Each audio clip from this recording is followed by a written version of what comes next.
Hola, buenas noches a todas y todos. Muchas gracias por acompañarnos en este panel de la serie Jóvenes Abogados, el cual es parte de la colaboración IntelliJuris y el Consejo Interuniversitario Nacional de Estudiantes de Derecho, el CINED.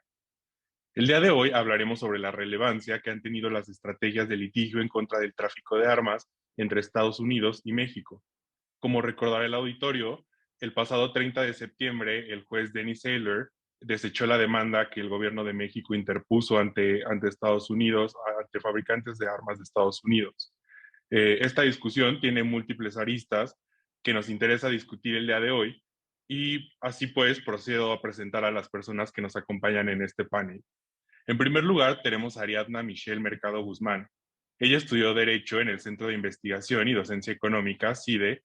Actualmente es abogada en la Dirección para Tribunales y Organizaciones Internacionales de la Consultoría Jurídica de la Secretaría de Relaciones Exteriores. En 2021 fue miembro del equipo ganador de la competencia de Derecho Internacional de GESOP.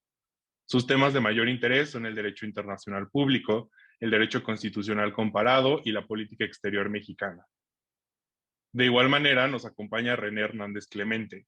Él es estudiante de la Facultad de Derecho de la UNAM, colaborador en la OLA, Observatorio del Instituto de Investigaciones Jurídicas de la UNAM, y pasante legal corporativo en Rodríguez Barbes Asociados. Por último, me encuentro yo, su servidor Ibrahim Hernández Rangel.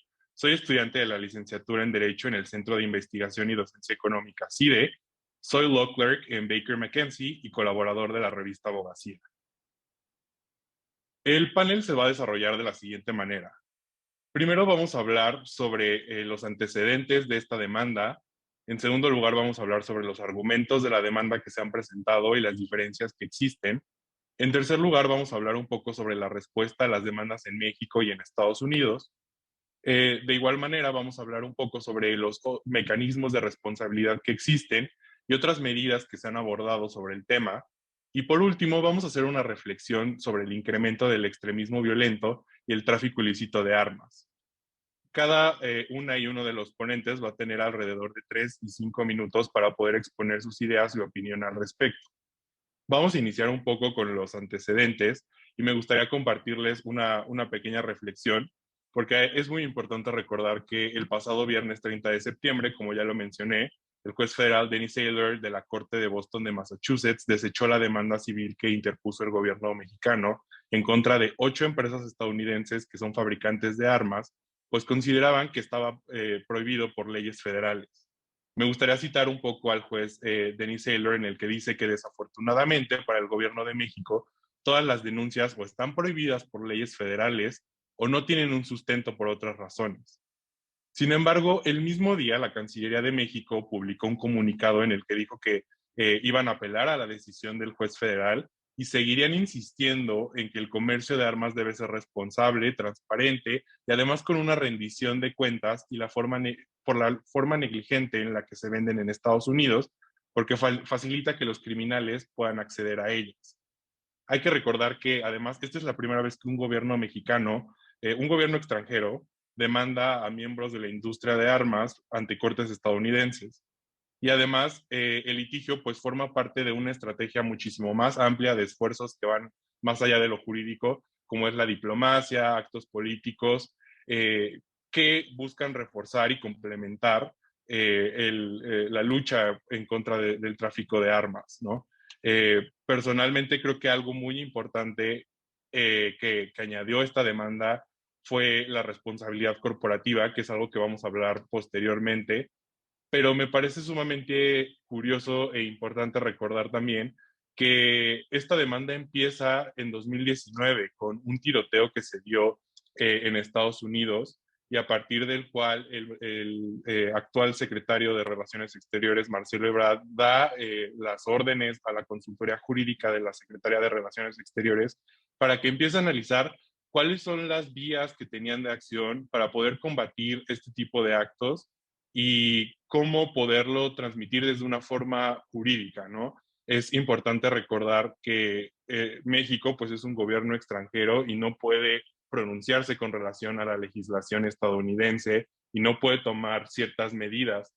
Y entonces justamente lo que buscan y lo que encuentran al final del día es esta demanda es una demanda civil, no es una demanda penal, es una demanda que se encuentra enfocada en la responsabilidad civil. El tort law, que es una cultura que está muy desarrollada en Estados Unidos y que en México pues todavía nos hace falta pues abordar un poco, ¿no? Pero ahora me gustaría cederle la palabra a mi compañera Ariadna para que pudiera contarnos un poco de su perspectiva, de los antecedentes de este litigio. Si les parece, voy a abordar como los principales aspectos de estos antecedentes. Y creo que, como lo mencionó muy bien Ibrahim, estas, como esas demandas surgen justamente del tiroteo en El Paso, Texas. Y bueno, algo aquí que me parece muy importante pues mencionar, que es un punto de partida de estas demandas, es que en principio los argumentos presentados por el Estado mexicano, esas demandas presentadas, no se tratan sobre el derecho a la posesión de armas que reconoce la segunda enmienda de la Constitución mexicana.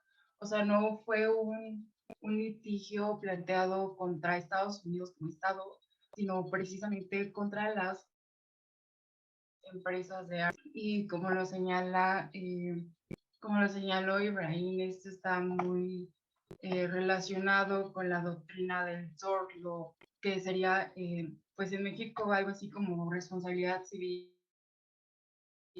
responsabilidad extracontractual.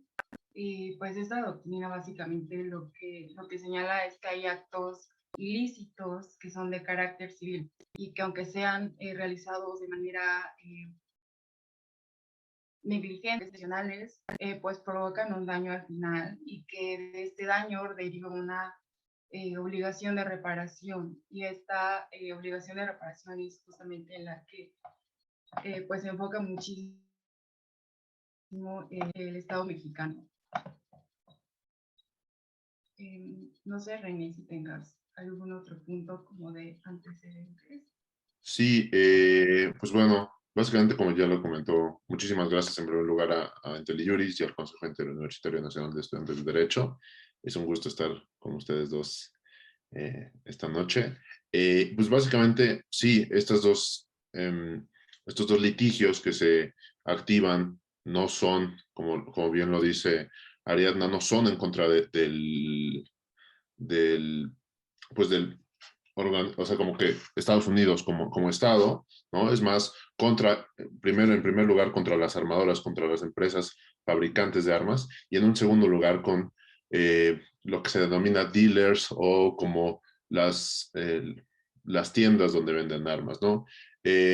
Para la por ejemplo, para la primer demanda, los argumentos del Estado mexicano básicamente era que pues bueno, las armadoras, estas empresas que fabrican armas, tienen responsabilidad porque ejercen prácticas negligentes por parte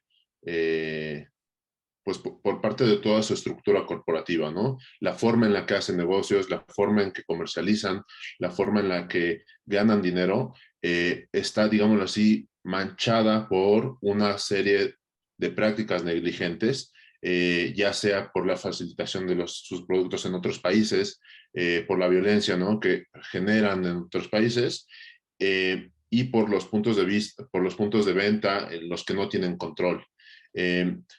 Los puntos principales, por ejemplo, de la primera demanda era básicamente la manufactura, la distribución y la venta o comercialización de estas armas. Esta, repito, iba en contra de las armadoras. Sin embargo, la segunda, en un ejercicio un poco más dinámico, el argumento cambia un poco. Como les comentaba, el segundo van contra cinco armerías que estaban en la línea fronteriza en Arizona, ¿no? Entonces, lo que busca el Estado mexicano es, y mediante su argumento, es que estas armerías, de manera rutinaria y sistemática, participan en el tráfico ilícito de armas al no prever ni tomar medidas necesarias para el seguimiento de sus clientes, de sus usuarios y de los productos que venden, ¿no? Se toma un poco y se toman un poco del tema de debida diligencia, ¿no? De responsabilidad corporativa, que es un tema que más adelante me gustaría ahondar. Y pues básicamente hay un movimiento estratégico por parte del Estado mexicano, ya que en Arizona, derivado de diversos estudios jurídicos, no jurídicos, sociológicos, comerciales, se ha ubicado como el epicentro del tráfico ilícito de armas, ¿no? Se conocen bien de dónde vienen las armas, la mayoría de ellas, pero pues se conoce que básicamente Arizona es uno de los puntos principales mediante el cual el crimen organizado consigue estas armas.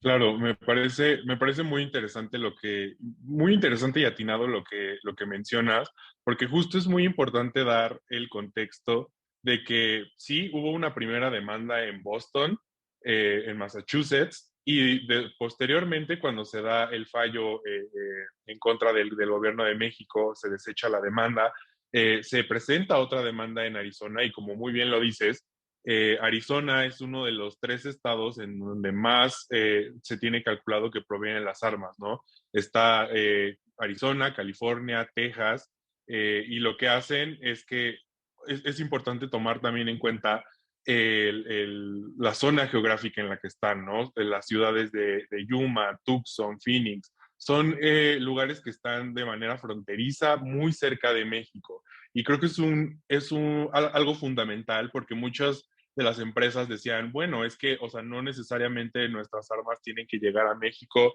Ellas, me acuerdo que el consultor jurídico decía mucho como de, no, pues han de llegar por aparición espontánea, yo creo, ¿no? En México, es importante recordar que en México solamente existe una tienda que vende armas y está regulada por la Sedena, ¿no? Por la Secretaría de la Defensa Nacional. Entonces, es prácticamente imposible que las personas puedan acceder a armas en México.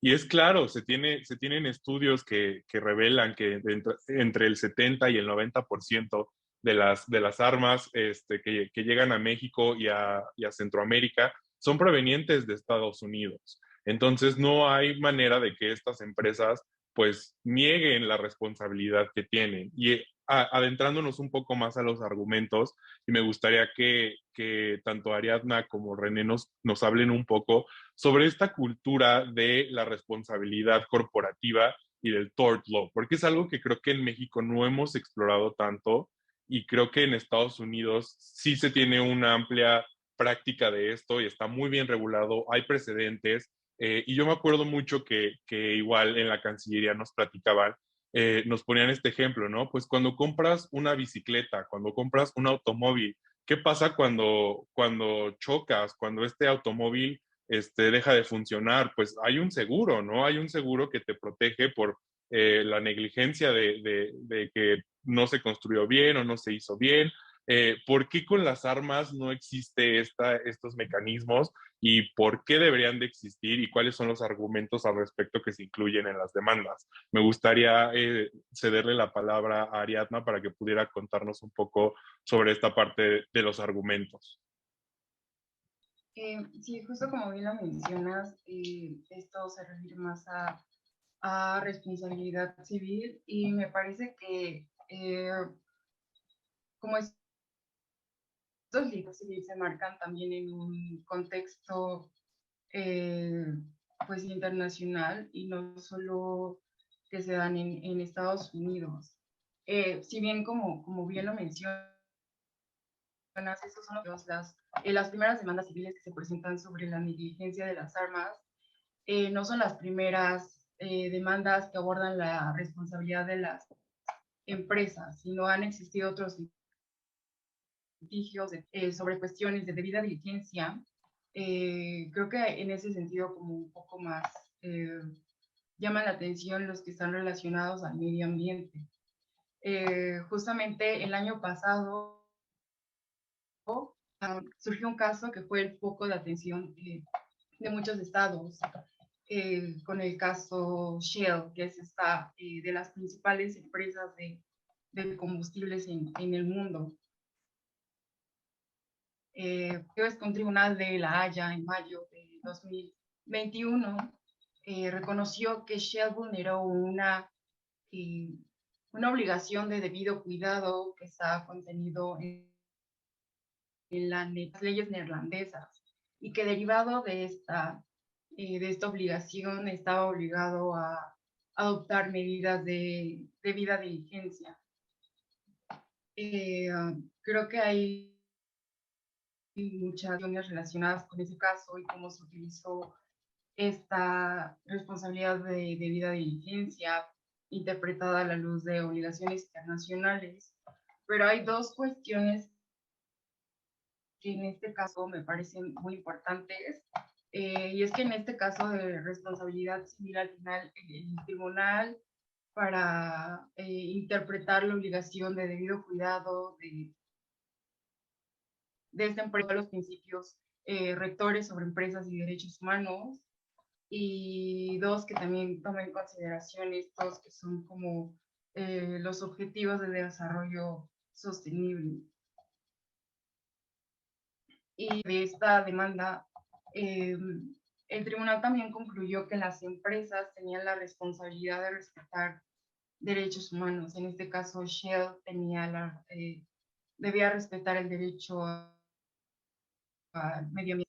Y creo que este tipo de casos que han salido sobre el medio ambiente también reflejan una tendencia al uso de tort law en los litigios de responsabilidad sobre las empresas, porque han tenido, o sea, han existido unos obstáculos relacionados, por ejemplo, con el uso o con el acceso a la justicia por medio de los derechos humanos.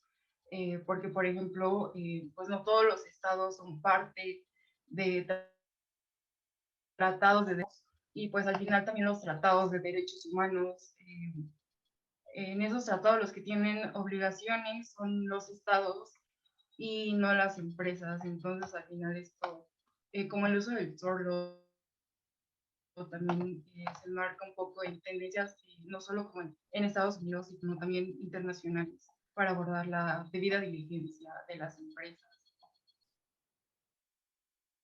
Claro, muchísimas gracias por este panorama que creo que es muchísimo más internacional, ¿no? Y creo que también es muy importante hablar sobre la importancia que tiene verlo desde una perspectiva muchísimo más amplia y multilateral. Pero me gustaría preguntarle a René cuál es tu opinión al respecto con relación a los argumentos y con relación a la responsabilidad corporativa. Muchas gracias. Yo me iría un poquito, quizá ya no tanto en los argumentos, yo me gustaría explicar un poco el tema de los contraargumentos, ¿no? Porque al Claro. principio, las armadoras, cuando dicen, oye, yo no tengo la responsabilidad, porque por esas prácticas negligentes no existen, ¿no? ¿Por qué? Porque a mí, como empresa vendedora de armas, me protege la Ley de Protección al Comercio Legal de Armas de Estados Unidos.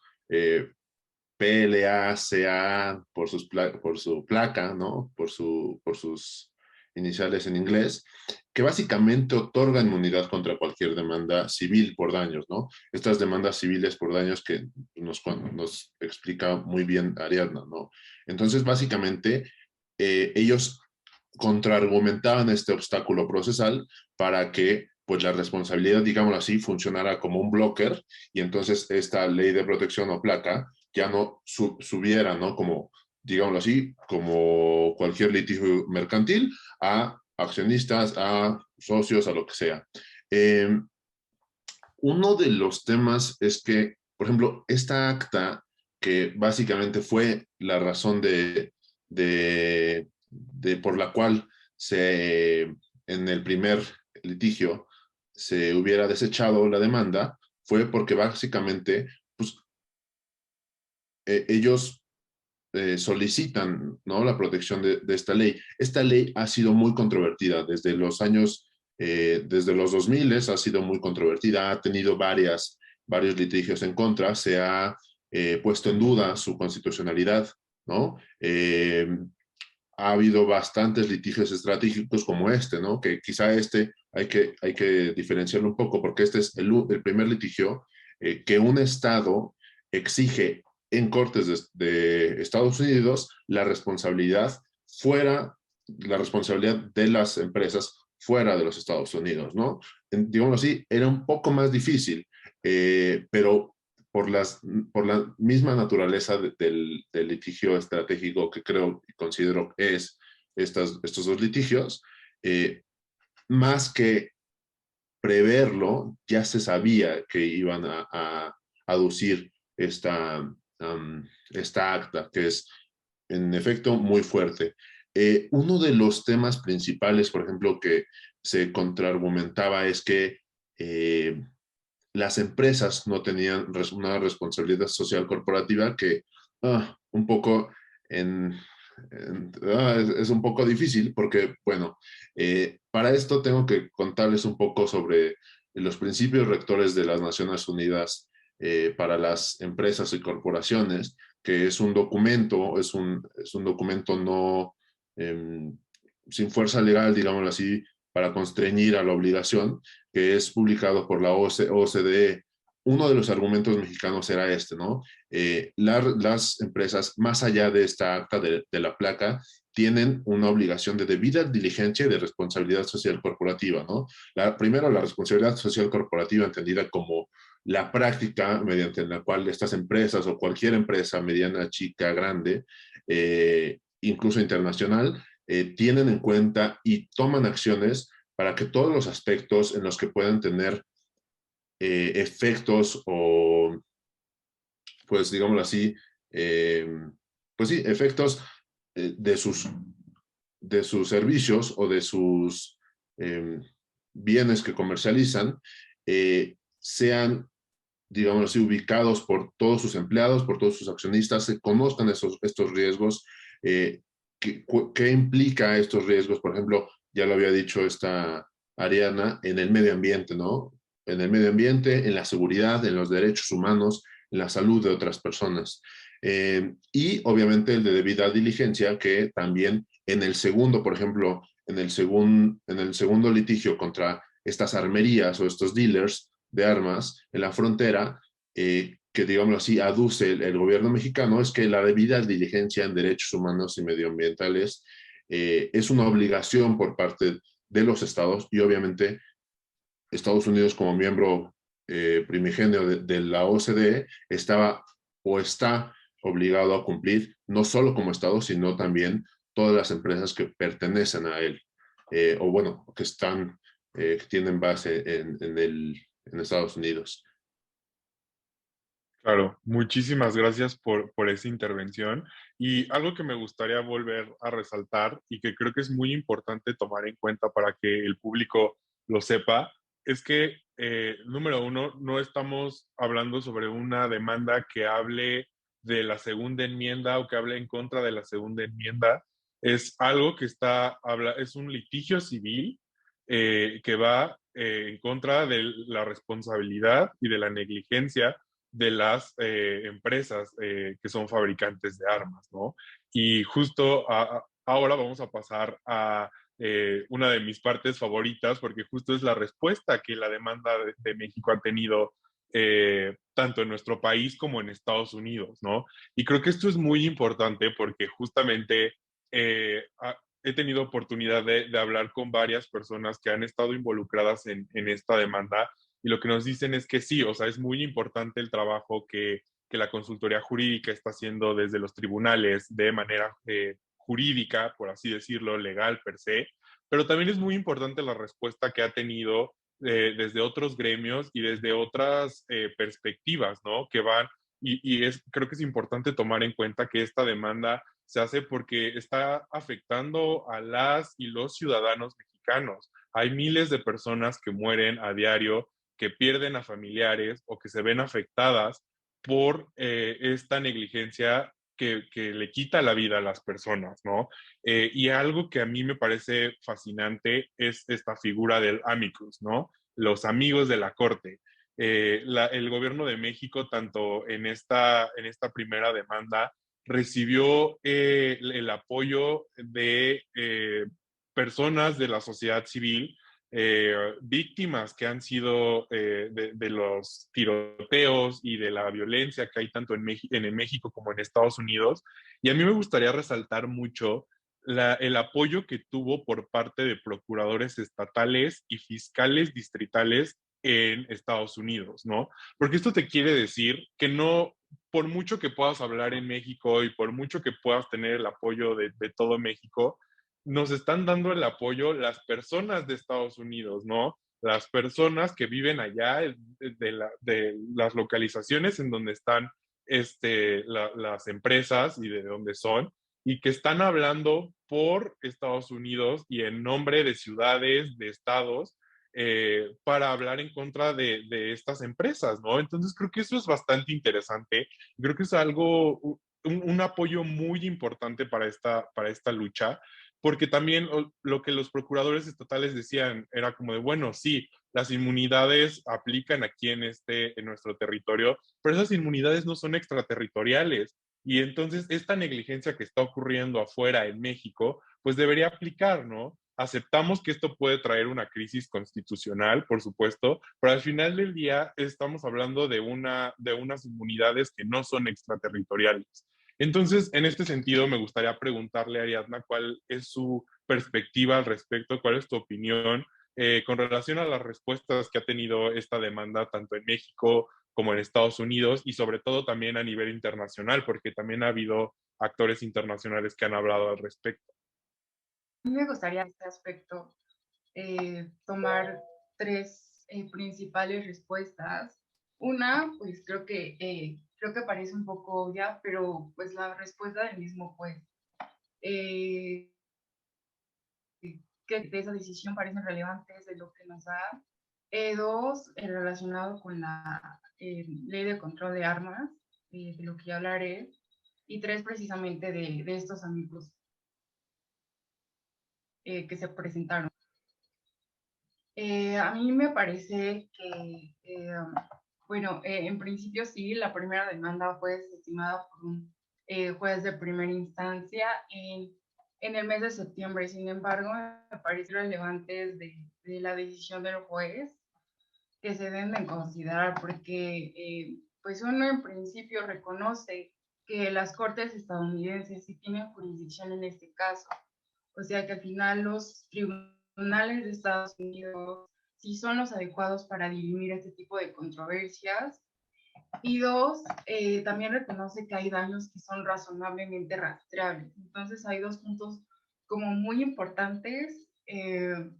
También de final, pues si bien si el juez desestimó esta primera demanda, al final lo hace como por una cuestión, como un obstáculo procesal que existía y que dice, esto me impide conocer el fondo de la demanda, que es la cuestión relacionada a esa ley de inmunidad placa, y que pues el juez consideró que tiene una aplicación extraterritorial. Dos, una de las que me parece está bilateral a la primera demanda, también lo pondría la ley de control de armas.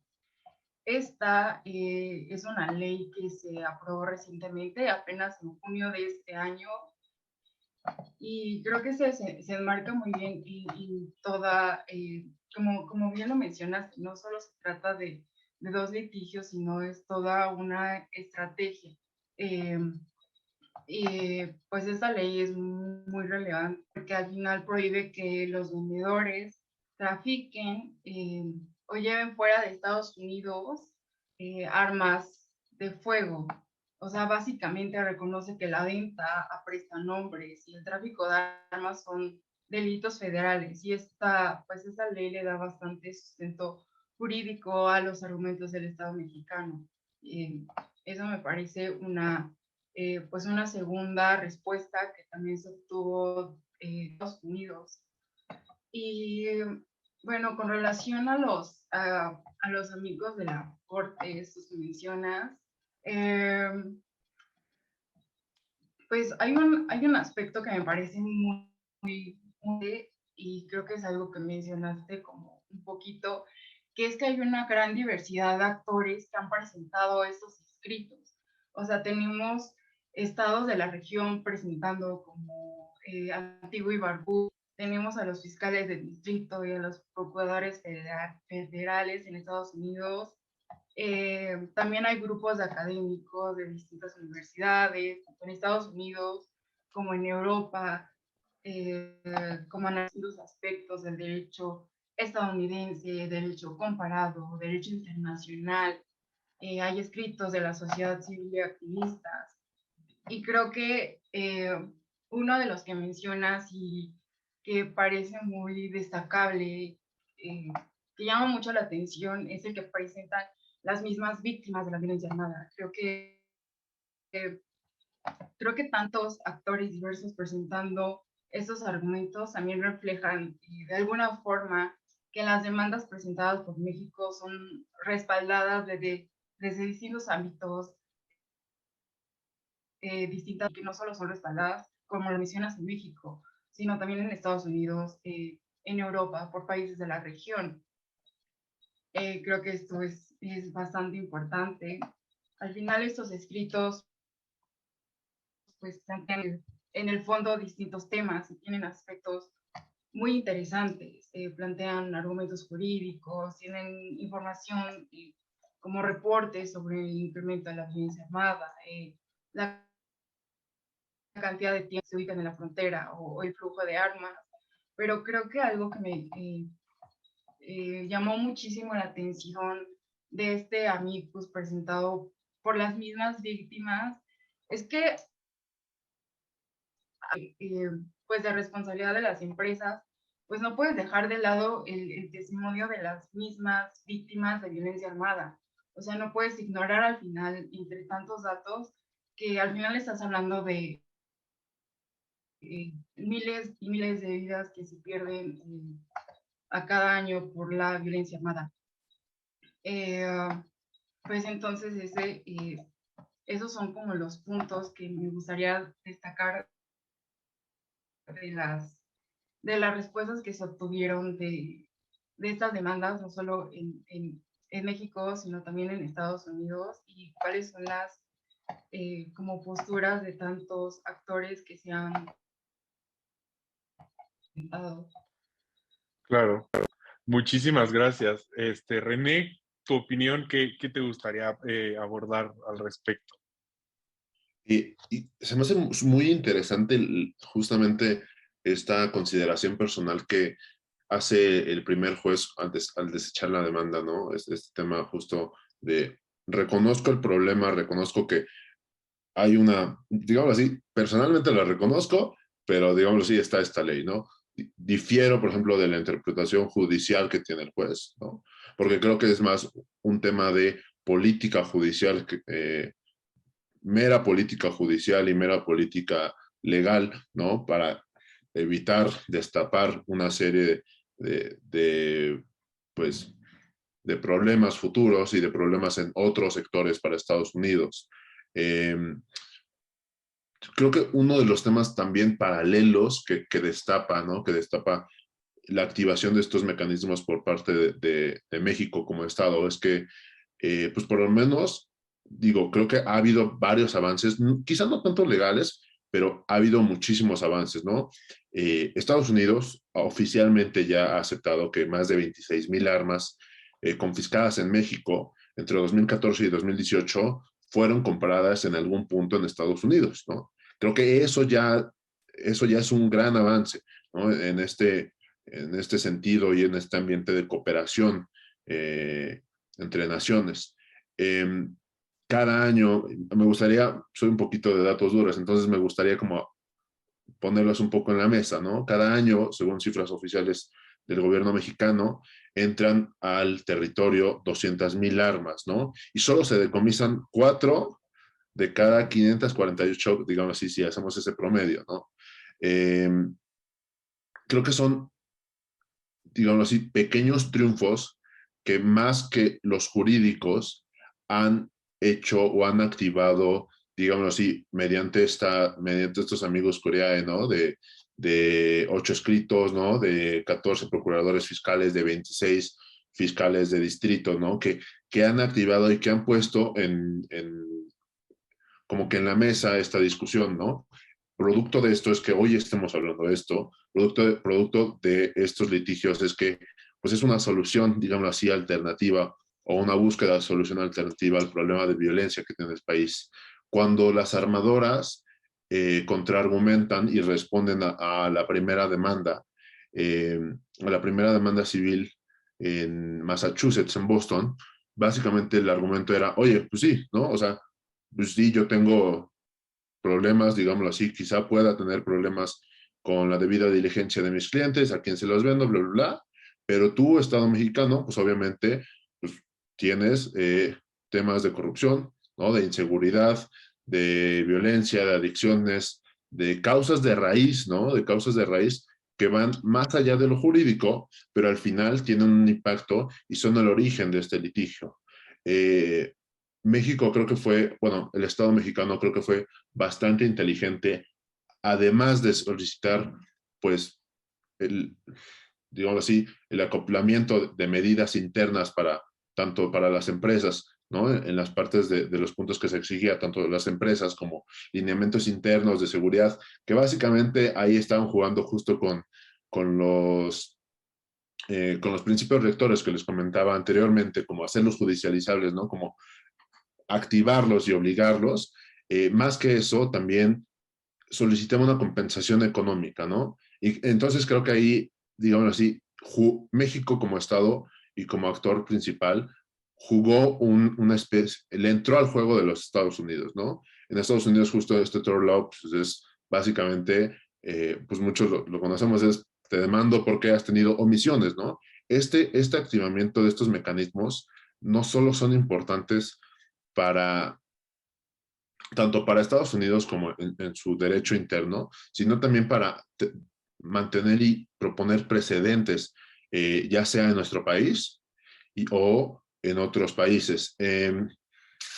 A mí me interesa mucho que el tema, volvería un poquito al tema de responsabilidad social corporativa, porque básicamente estos principios y uno de los resquicios que se pueden obtener de los documentos que México interpone es que lo que solicitan es que haya mayor control, porque hay algunas actividades empresariales, ¿no? Hay algunos productos que son intrínsecamente peligrosos, que tienen riesgo, ¿no? Digo así, quería poner un ejemplo más vistoso, pero creo que no hay un mayor ejemplo que justamente quien vende un arma, ¿no? O sea, quien vende un arma literalmente está en la obligación de decir, oye, pues en mi cadena comercial, en mi cadena económica, a quién se lo vendo, a quién le doy seguimiento, ¿no? Eh, es muy interesante porque la dinámica, y todos lo conocemos, la dinámica estadounidense un poquito como muy corporativista, muy orientada al derecho, a la protección de los intereses económicos, es bien interesante en estos temas, ¿no? Los invito a cualquier persona que nos esté sintonizando, que nos hace el favor de escucharnos esta hora, que ustedes pueden entrar a las páginas webs, a las páginas en internet de las 11 armerías, de las 11 originales armerías que fueron demandadas, y ustedes pueden ver que hay una estrategia comercial que justamente es la que está argumentando el gobierno mexicano, ¿no? No hay controles, parece que hay, además, o sea, además de no controles, parece que hay una oferta, una invitación a comprarla, ¿no? No hay, por ejemplo, un control de justamente utilizar las redes, digamos, utilizar Internet como un medio responsable, ¿no? Para que no puedan entrar mayores de edad, para que no puedan entrar, perdón, menores de edad a estas páginas, ¿no? Entonces, lo que hace es evidenciar las omisiones que creo que también le pega bastante al gobierno de los Estados Unidos, ¿no? Por este tema de republicanos, de demócratas, ¿no? Y justamente también tiene que ver con los gobernadores que están en esta línea fronteriza, que son justamente que son republicanos, ¿no? Y entonces intenta jugar con, creo yo, el Estado mexicano con simbolismos más allá de estrategias jurídicas esenciales. Claro, claro, y me parece clave lo que mencionas, porque justo hay estudios que indican cómo es que estas empresas incluso tienen modelos de armas que van encaminadas a que el target o a las personas que van dirigidas son a narcotraficantes. O sea, hay armas que tienen logos de caudillos, de incluso que puedes mandar como a diseñar eh, frases de narcotraficantes. Es un modelo de negocio que va muy específico y que las mismas armerías saben quiénes son las personas que les van a comprar, ¿no? Y también algo que me gustaría señalar y replantear, como bien lo decía Ariadna, es que justamente lo que nos permite hacer los amicus es dar una perspectiva diferente que el gobierno de México no podía, no quería o tal vez pues no era adecuado que diera, ¿no? Nos está dando, es la oportunidad para que la sociedad civil y otros actores que son fundamentales puedan dar sus puntos de opinión y puedan abonar y puedan añadir argumentos que van muchísimo más allá de lo jurídico para que las y los jueces puedan tener un contexto más amplio de cuál es la realidad de lo que está ocurriendo en México. Y creo que eso es bastante valioso y creo que eso juega un papel fundamental en estos dos litigios. Ahora nos gustaría hablar un poco más sobre otros mecanismos de responsabilidad y otras medidas que se han tomado, ¿no? Hay que recordar que esta es una estrategia muchísimo más amplia y aquí me gustaría hablar demasiado sobre el papel que ha jugado la consultoría jurídica de la Secretaría de Relaciones Exteriores, ¿no? Esta está encabezada por el consultor Alejandro Celorio Alcántara, quien ha visitado diferentes universidades, tanto en México como en Estados Unidos, para hablar del tema e intentar difundir lo que está ocurriendo, ¿no? Creo que es fundamental la manera en la que se ha difundido este tema. Por ejemplo, a principios de año, el canciller Marcelo Ebrard ganó el premio, ¿no? A Persona del Año por la Asociación de Control de Armas, que creo que al final de cuentas, más allá de ser como un acto político o un acto de publicidad, creo que da visibilidad al tema y no solamente a nivel nacional, sino a nivel internacional, ¿no? De que México es líder en defender sus intereses y al mismo tiempo el tomar en cuenta un tema que afecta a miles de personas, ¿no? Que al final del día es algo, la razón por la que estamos aquí, las personas que al final del día se ven afectadas por el tráfico de armas. Y otro dato importante también es recordar que cuando empezó esta demanda, en Estados Unidos no existía el delito de tráfico de armas. Y hoy en día el tráfico de armas ya es un delito en Estados Unidos. Ha habido un avance enorme, tanto de manera legislativa. El presidente Joe Biden también se ha pronunciado en diversas ocasiones al respecto, incluso en su discurso del Estado de la Unión, que es como un evento en donde que tiene mucha iniciativa y mucha pues alcance a nivel nacional e internacional, habló de este tema que es sumamente importante y creo que ese tipo de esfuerzos creo que son muy importantes para poder darle visibilidad y al mismo tiempo seguir hablando de este tema, ¿no? Que es lo que estamos haciendo actualmente. Pero Ariadna, no sé cuál sea tu opinión, qué te gustaría abonar al respecto? A mí, sobre que, como estos otros mecanismos de responsabilidad que se eh, pueden abordar, la responsabilidad de las empresas, yo creo que aquí cómo se aborda en el derecho internacional. Eh, Creo que hemos abordado un poco cómo se aborda en el ámbito doméstico por medio de la responsabilidad civil, pero también es importante ver en dónde estamos en el orden jurídico internacional.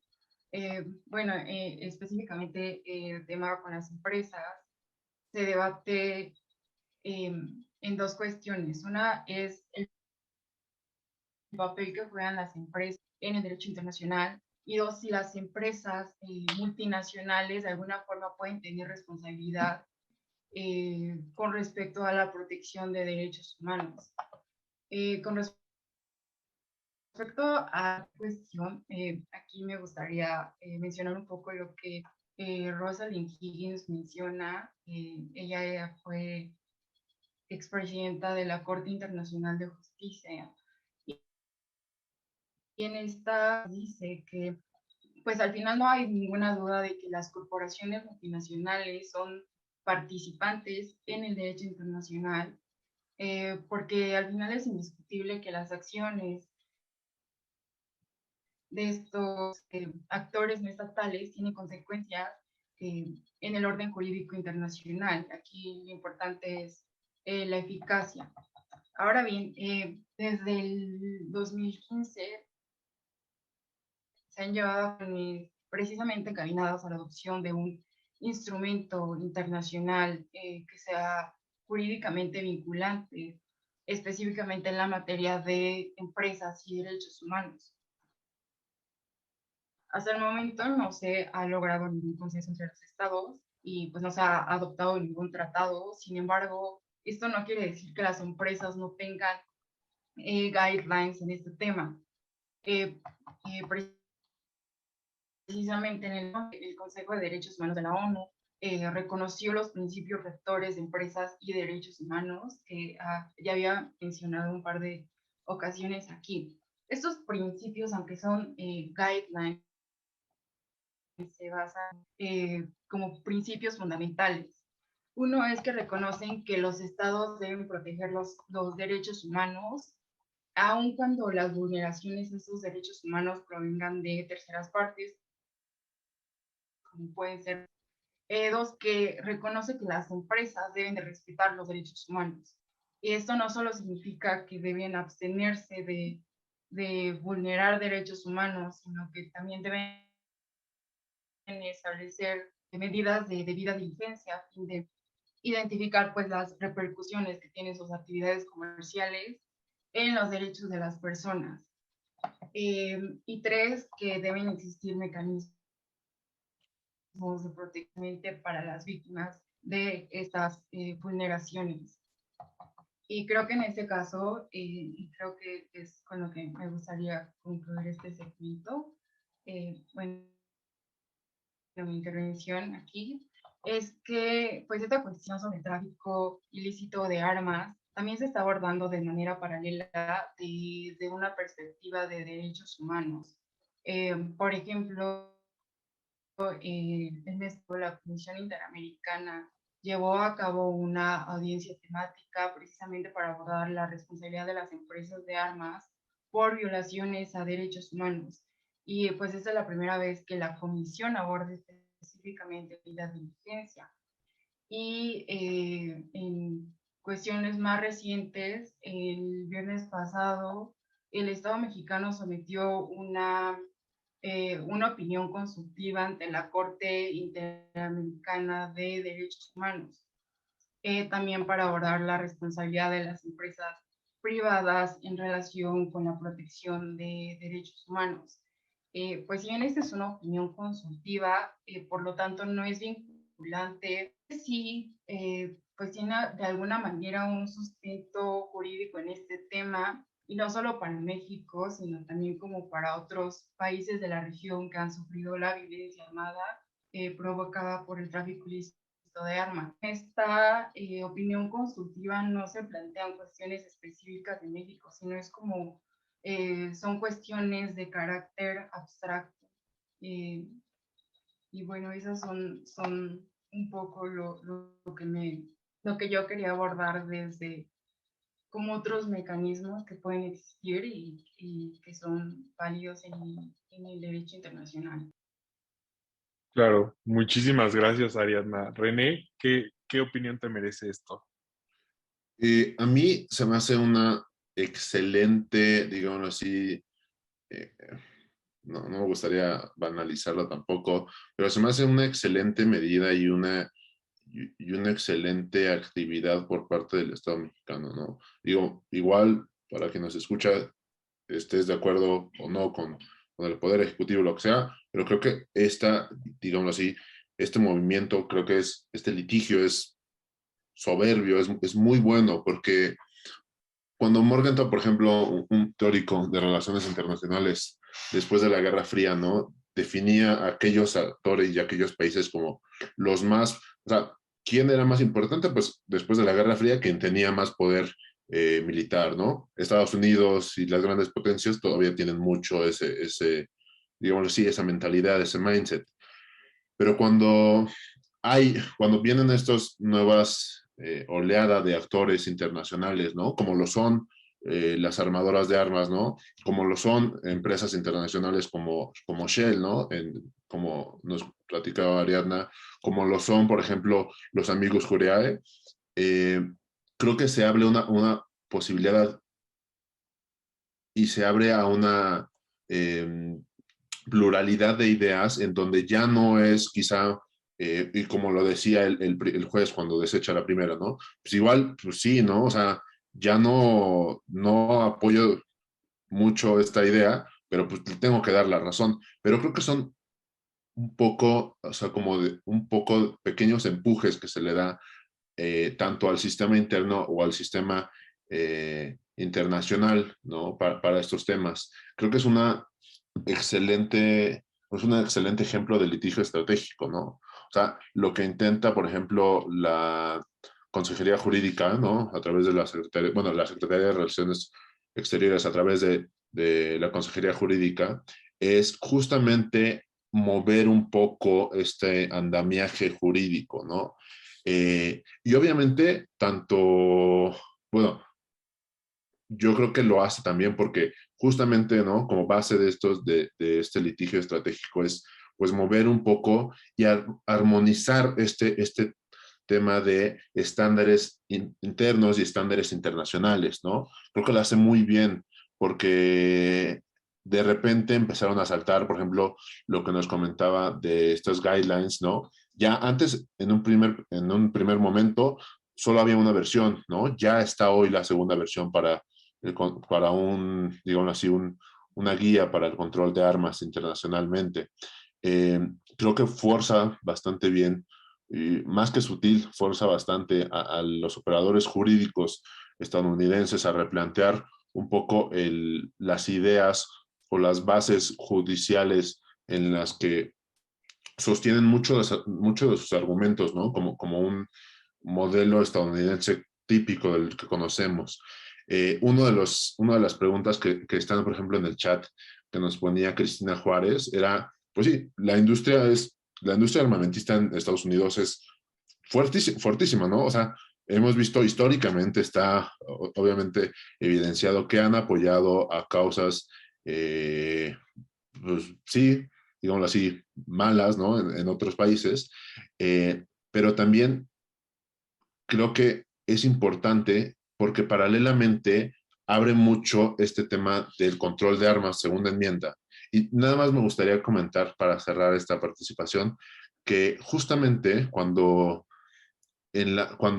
se interpone el segundo juicio, perdón, la segunda demanda en contra de los dealers, por ejemplo, el gobernador de Texas, Greg Abbott, ¿no? En una especie, digámoslo así, creo que también en una especie de estrategia política, él interpone y emite un comunicado en el que considera a los grupos de crimen organizado mexicanos como terroristas, ¿no? Y esto no solamente es una especie de tema político, esto no solamente tiene implicaciones políticas, esto tiene implicaciones legales, porque si bien, por ejemplo, en el tema, y muchas de las personas que tienen conocimiento en el tema de lavado de dinero y financiamiento del terrorismo, saben las implicaciones no solo comerciales, sino jurídicas que tienen al nominar un grupo, a una parte, a algunas personas de otro estado como terroristas,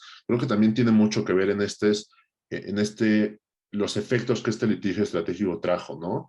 Creo que también le pega muchísimo a la Asociación Nacional del Rifle, ¿no? Que obviamente por históricamente el apoyo del Partido Republicano que ha tenido, ¿no? Por todas estas relaciones que han tenido.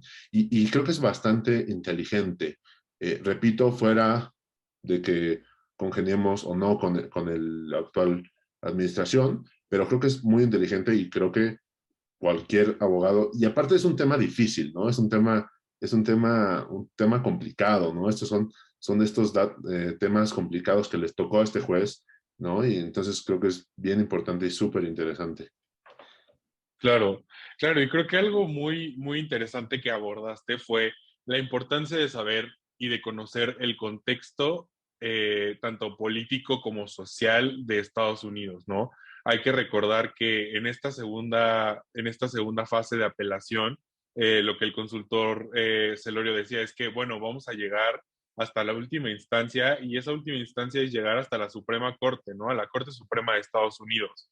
Y también hay que recordar que ahorita la Corte Suprema, pues ha habido mucha controversia, ¿no? Este año fue un año muy controversial para la Corte. Tuvimos en tema de control de armas, hubo un caso, ¿no? El New York State contra Brewer, en donde se hablaba justamente de estos permisos que las personas necesitan para poder portar armas y cómo deben comprobar que necesitan esas armas para defenderse, ¿no? Creo que eso es un tema importante a tomar en cuenta porque creo que puede cambiar la estrategia del gobierno para ver si nos conviene o no nos conviene el llegar hasta la Corte Suprema, en donde sabemos que hay precedentes ahí y situaciones que podrían afectar la demanda más allá de argumentos jurídicos, ¿no? Y ya para cerrar, creo que es importante que demos como una reflexión sobre lo que nos parece estas demandas y este litigio que ha sucedido en contra de los fabricantes y comerciantes de armas. Y a mí me gustaría finalizar con una reflexión que va encaminado a las juventudes y también a las personas que nos están viendo y escuchando actualmente. Me parece muy importante que imaginemos un México sin armas. Es muy importante esto, ¿no? Porque ¿qué pasaría? Muchos de los problemas que enfrentamos actualmente y que son cotidianos en el México de hoy, pues no existirían. El tan solo los asaltos que vemos en las calles, los feminicidios, que es un tema fundamental en la agenda de nuestro país. Creo que todo ese tipo de problemas podrían no existir si este tráfico de armas no se diera. Creo que es fundamental que las juventudes hablemos de este tema y nos adentremos en esta demanda, porque creo que también nos da una oportunidad de aprender sobre cómo es que el derecho internacional y cómo el derecho comparado puede ayudarnos a formarnos en mejores abogadas y abogados, ¿no? El poder comprender un sistema jurídico, más allá de aprenderte las leyes, lo que dicen los códigos, los estatutos, creo que es importante conocer las diferentes estrategias que hay y los diferentes sistemas jurídicos que hay, no solamente en México, ¿no? Nosotros compartimos territorio con Estados Unidos, somos vecinos y ellos tienen una cultura jurídica completamente diferente, ¿no? Entonces, creo que es muy importante para las juventudes que nos apropiemos de este tema, que hablemos al respecto. A mí me gustaría pues recomendarles que si tienen oportunidad y tienen curiosidad de conocer más del tema, se acerquen a la página del acervo diplomático, el acervo histórico diplomático. Ahí tienen toda la información súper bien explicado de las demandas, los documentos jurídicos, pero también de todas las iniciativas que ha habido en comunicación, entrevistas, diálogos que ha habido, opiniones de diferentes expertas y expertos. Entonces, creo que es muy importante que recordemos la importancia que tiene la participación ciudadana y sobre todo, pues aquí, ¿no? Este panel de juventudes, el poder hablar de esto y apropiarnos de este tema, creo que es fundamental, ¿no? Y pues al final del día hay un hashtag ha funcionado a lo largo de esta demanda, que es el hashtag no más tráfico de armas, ¿no? Entonces, creo que es importante que lo usemos y que alcemos la voz y hablemos al respecto. Y pues nada, creo que eso sería mi reflexión final, pero Ariadna, me gustaría saber tu opinión y qué es lo que concluyes de esta interesante plática que hemos tenido. Listo. Bueno, al final a mí me gustaría concluir que con todo lo que hemos mencionado, todo lo que, como mencionas, todo lo que la violencia armada implica en México, eh, en la seguridad pública, tampoco se puede ignorar como pues todos estos temas que han surgido también en Estados Unidos, como con el creciente aumento en los discursos de odio, como en este tipo de extremismo racial. Creo que también es un punto muy importante y porque al final en esos temas, todas estas como tiroteos, pues son como los dos elementos que están ahí, como este discurso de odio, pero también un arma fácil de adquirir. Entonces creo que al final también pues, se involucra esto. Y otra cosa, eh, pues solo como para concluir, creo que también el flujo de armas hacia México pues tampoco se reduce o, o no solo se soluciona como incorporándolo como un tipo de lista de buenos deseos hacia México o hacia la región, sino que todo lo contrario, se requieren de diversas acciones concretas para que las empresas armamentísticas de alguna forma pues asuman la responsabilidad, uno de sus actividades comerciales y dos de todo el daño que generan a las personas. Y creo que esto es precisamente lo que México está solicitando ante los tribunales estadounidenses y todo lo que sustentan todos estos amigos de la corte que se presentaron. Claro. Muchísimas gracias, Ariadna. René. Muchas gracias, Ibrahim. Creo que eh, causa mucha ilusión para muchas personas, ¿no? Obviamente, pues aquí estoy leyendo un poquito los comentarios, ¿no? Obviamente, pues es una nimiedad dentro de los muchos problemas y dentro de la gran dinámica social que tenemos muy violenta, ¿no? Pero creo que coincido contigo, ¿no? El tema de que la violencia es cada vez más violenta, ¿no? Más sangrienta, pues uno de los temas es el uso de las armas de fuego, ¿no? En Estados Unidos, en México, bueno, en Estados Unidos ya no asaltan las tiendas, ya no asaltan las bodegas, ¿no? En Nueva York, en grandes urbes, ya no las asaltan con armas semiautomáticas, no, ya ni siquiera automáticas, ¿no? Ya son armas, rifles de asalto, ¿no? O sea, o sea, es repensar un poco este tema. Eh, ya no son armas, básicamente, ya no son armas, ya no son escuadras, ya no son calibres 38, 45, ya son armas de uso militar, ¿no? O sea, literalmente creo que esto obliga a romper paradigmas obsoletos que yo considero que son obsoletos en Estados Unidos y en México respecto al uso de las armas, ¿no? Cuestiona muy fuerte el sistema jurídico estadounidense, el sistema normativo que tiene Estados Unidos, ¿no? Mucho su congruencia con el tema de derechos humanos, de corporativismo. Creo que para la abogacía en general, estos temas, digamos así, como de litigios estratégicos, litigios como Estrella, va más allá del ejercicio mismo del derecho y del ejercicio mismo de las leyes, ¿no?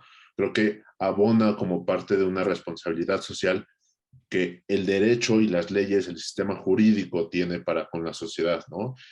No solamente es el tema de las leyes como están, sino las leyes como las quisiéramos que estuvieran. Eh, Me gusta mucho porque también abre la posibilidad para o sea, para muchos sectores, ¿no? Yo que me dedico al tema corporativo, creo que enciende muchas alarmas de, oye, ¿y tus productos y servicios qué tanto impacto tienen en toda la cadena de valor, ¿no? En tus comercializadores, en tus consumidores finales, ¿no? Al planeta, al medio ambiente, ¿no? ¿Qué tanto? Y creo que también abre mucho otras temas muy pendientes, ¿no? El tema de la política de drogas estadounidense, el tema de la política de drogas en México, ¿no? Por ejemplo, les comentaba que Greg Abbott, pues decía, oye, pues sí, tus delincuentes organizados son terroristas. Oye, sí, bueno, ¿por qué? Bueno, pues porque también me están traficando fentanilo, ¿no? Entonces es un tema de Estados Unidos da armas, México da droga, o digamos así, facilita por medio del crimen organizado el territorio, pues para que lleguen a Estados Unidos, ¿no? Por el tema de la frontera natural que existe. Pero creo que es un tema bien interesante. Agradezco mucho a todas las personas que estuvieron muy atentas y agradezco mucho a ti, Ibrahim, por la excelente moderación, a Ariadna, obviamente, y a IntelliJuris y al CINES. Muchísimas gracias. Gracias, René. Sin duda, creo que es un tema que tiene muchas perspectivas y que no se va a ir pronto, va a seguir. Entonces, pues nada, las y los invitamos a que sigan al pendiente y pues muchísimas gracias a ustedes por compartir este espacio. Gracias a IntelliJuris y al CINED por la organización de este evento. Y nada, seguimos al pendiente y esperamos que poder volver a hablar de este tema y que haya buenas noticias para la comunidad mexicana. Entonces, muchísimas gracias, saludos y buenas noches.